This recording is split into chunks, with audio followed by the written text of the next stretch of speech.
તો આ તરફ હવે વાત કરીએ આપણે જૂનાગઢની. જૂનાગઢ શહેર સહિત સમગ્ર સૌરઠ પંથકમાં ભારે વરસાદને કારણે જનજીવન પ્રભાવિત બન્યું હતું. જિલ્લાના માળિયા હાટીના માંગરોળ, કેશોદ, મેંદરડા અને વિસાવદર સહિતના વિસ્તારોમાં ભારે વરસાદને કારણે ખેતરો તેમજ અનેક રહેણાંક વિસ્તારોમાં વરસાદી પાણી ઘૂસી ગયા હતા. ભારે વરસાદના પગલે જૂનાગઢ જિલ્લાના ભાખરવડ અને રસાલા સહિતના ડેમો ઓવરફ્લો થયા છે, જ્યારે ગીર સોમનાથ જિલ્લામાં પણ 3 ડેમ ઓવરફ્લો થતા નદી નાળાઓમાં નવા નીરની આવક વધી છે.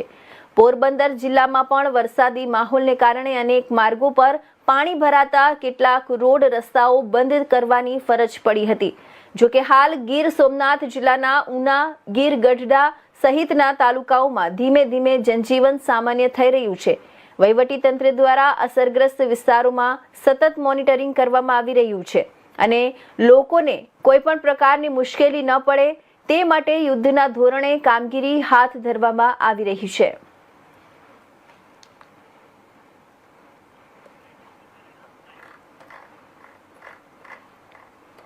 જૂનાગઢ શહેર સહિત સમગ્ર સોરઠ પંથકમાં ભારે વરસાદને કારણે જનજીવન પ્રભાવિત બન્યું હતું.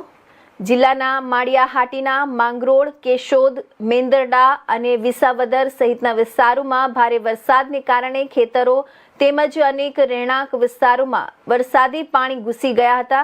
ભારે વરસાદના પગલે જૂનાગઢ જિલ્લાના ભાખરવડ અને રસાલા સહિતના ડેમો ઓવરફ્લો થયા છે, જ્યારે ડેમ ગીર સોમનાથ જિલ્લામાં પણ આ 3 ડેમ ઓવરફ્લો થતા નદી નાળાઓમાં પણ નવા નીરની આવક વધી છે. પોરબંદર જિલ્લામાં પણ વરસાદી માહોલને કારણે અનેક માર્ગો પર પાણી ભરાતા કેટલાક રોડ રસ્તાઓ બંધ કરવાની ફરજ પડી હતી. જોકે હાલ ગીર સોમનાથ જિલ્લાના ઉના, ગીર ગઢડા સહિતના તાલુકાઓમાં ધીમે ધીમે જનજીવન સામાન્ય થઈ રહ્યું છે. વહીવટી તંત્ર દ્વારા અસરગ્રસ્ત વિસ્તારોમાં સતત મોનિટરિંગ કરવામાં આવી રહ્યું છે.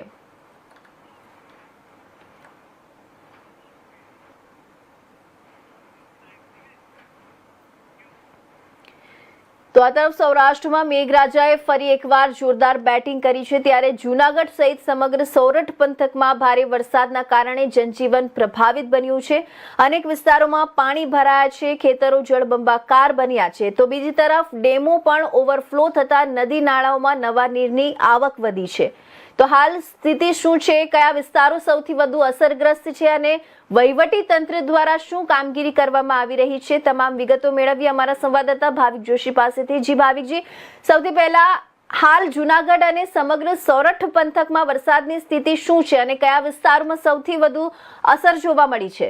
જી ના બિલકુલથી જણાવું તો જે રીતે વાત કરવામાં આવે સમગ્ર જૂનાગઢ સહિત સૌરઠ પંથકની, તો જૂનાગઢ જિલ્લાના જે માળિયા હાટીના કે માંગરોળ તાલુકો હોય, જે સમગ્ર વિસ્તારો છે તે ભારે પ્રભાવિત થયા હતા, જેને કારણે લઈ વહીવટી તંત્રને ખૂબ જ મુશ્કેલીનો પણ સામનો કરવો પડ્યો હતો. જે વરસાદી પાણી ભરાવાને કારણે નિકાલની જે વ્યવસ્થા હોવી જોઈએ કામ કરવાની વહીવટી તંત્રને ફરજ પડી હતી. કેટલાક નીચાણવાળા વિસ્તારોમાં પાણી ભરાવાને કારણે લોકોને પણ ભારે મુશ્કેલીનો સામનો કરવો પડ્યો હતો, પરંતુ છેલ્લા 24 કલાકની વાત કરવામાં આવે તો 24 કલાકની અંદર વરસાદે વિરામ લેતા હાલ જલજીવન છે તે ધીમે ધીમે તાળે પડી રહ્યું છે. હું જે દ્રશ્યો બતાવવાનો અત્યારે પ્રયત્ન કરી રહ્યું છું, આ જૂનાગઢના જંગલ વિસ્તારના દ્રશ્યો છે કે જ્યાં ગઈકાલે મોટી સંખ્યાની અંદર વરસાદને કારણે લોકો છે તે મોટી સંખ્યામાં ઉમટી પડ્યા હતા અને પ્રકૃતિ સોળે કણે જયારે ખીલી ઉઠી છે ત્યારે તેનો પણ નજારો લેવા માટે લોકો આવી રહ્યા હતા, પરંતુ અનેક રસ્તાઓ જે બંધ થયા હતા તે રસ્તાઓ પણ હાલ હવે ધીમે ધીમે ખુલી રહ્યા છે અને ક્યાંય પણ કોઈ પણ લોકોને તકલીફ પડી રહી હોય તેવા કોઈ હાલ સમાચારો પ્રાપ્ત નથી થતા. પરંતુ હવે એ વર્ષોને વિરામ લેતા જે ખેડૂતો છે તે ખેડૂતો પોતાના ખેતરોની અંદર ધીમે ધીમે જઈ રહ્યા છે અને વાવણી સહિતના જે કામો છે, ખેતરના જે પાકોના કામો છે તેને પણ હવે ધીમે ધીમે આગળ વધારી રહ્યા છે. ગીર સોમનાથ જિલ્લાના 3 ડેમો ઓવરફ્લો થયા છે. માંગરોળ અને જૂનાગઢના જે છે તે 2 થી 3 ડેમો પણ ઓવરફ્લો થવાના હાલ સમાચારો પ્રાપ્ત થઈ રહ્યા છે. જી, ભાખરવડ અને રસાલા સહિતના ડેમો ઓવરફ્લો થયા છે, તો હાલ ડેમની સ્થિતિ શું છે?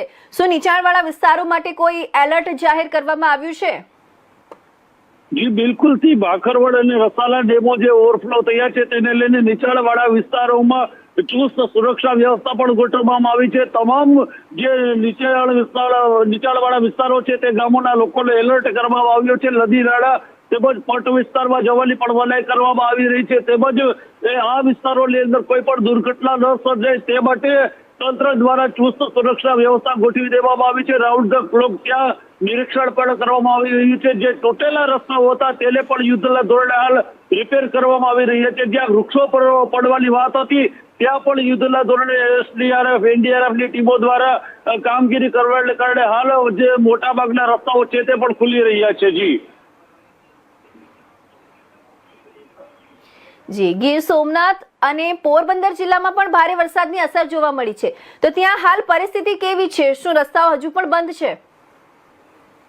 જી બિલકુલ થી ગીર સોમનાથ જિલ્લાના ઉના તાલુકા, ગીર ગઢડા તાલુકાની અંદર ગઈકાલે પણ વરસાદ પડ્યો હતો, જેને લઈ અને યુદ્ધના ધોરણે ત્યાં પણ કામગીરી કરવામાં આવી હતી. પરંતુ વરસાદ હવે વિરામ લેતા પાણી વરસાદી ઓસરી રહ્યા હોય ત્યારે હવે ત્યાં પણ ધીરે ધીરે જલજીવન છે તે સામાન્ય થવા જઈ રહ્યું છે. પોરબંદર જિલ્લાની અંદર અમુક રસ્તાઓ જે ગ્રામ્ય વિસ્તારના રસ્તાઓ છે તે પણ બંધ છે, પરંતુ તેને પણ હાલ તંત્ર દ્વારા ચાલુ કરવાની વ્યવસ્થાઓ ગોઠવવામાં આવી રહી છે.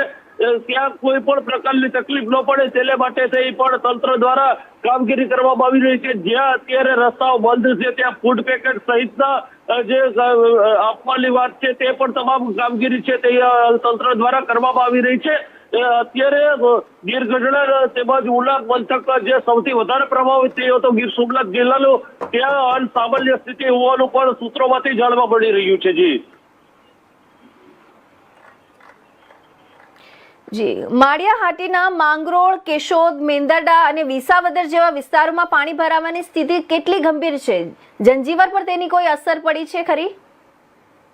તમામ વિસ્તારોની અંદર વરસાદે વિરામ લેતા હવે ધીમે ધીમે પાણી વરસાદના ઓસરી રહ્યા છે અને હવે જનજીવન છે તે સામાન્ય થઈ રહ્યું છે. છેલ્લા 24 કલાકમાં વાત કરવામાં આવે તો ગત રાત્રિના 4 થી 6 દરમિયાન વિસાવદરની અંદર માત્ર 2 ઇંચ વરસાદ પડ્યો છે. બાકી સમગ્ર જિલ્લાની અંદર વરસાદે વિરામ લીધો છે, જેને કારણે હવે લોકો છે પોતાનું જીવન છે તે સામાન્ય કરવા તરફ જઈ રહ્યા છે. તંત્ર દ્વારા લોકોને પૂરતી સહાય આપવામાં આવી રહી છે. ક્યાંય પણ કોઈ પણ પ્રકારની તકલીફ ન પડે તે માટે પણ ખાસ ધ્યાન રાખવામાં આવી રહ્યું છે. બીજી તરફ ગીર સોમનાથ જિલ્લો, જુનાગઢ જિલ્લો જે છે તે ગીર જંગલને અડીને આવેલો હોય તો ગીર જંગલના પ્રાણીઓને કોઈ પણ પ્રકારની તકલીફ ન પડે તે માટે વન વિભાગ દ્વારા પણ રાઉન્ડ ધ ક્લોક નજર રાખવામાં આવી રહી છે. ત્યાં પણ ચુસ્ત સુરક્ષા વ્યવસ્થા જોવામાં આવી રહી છે.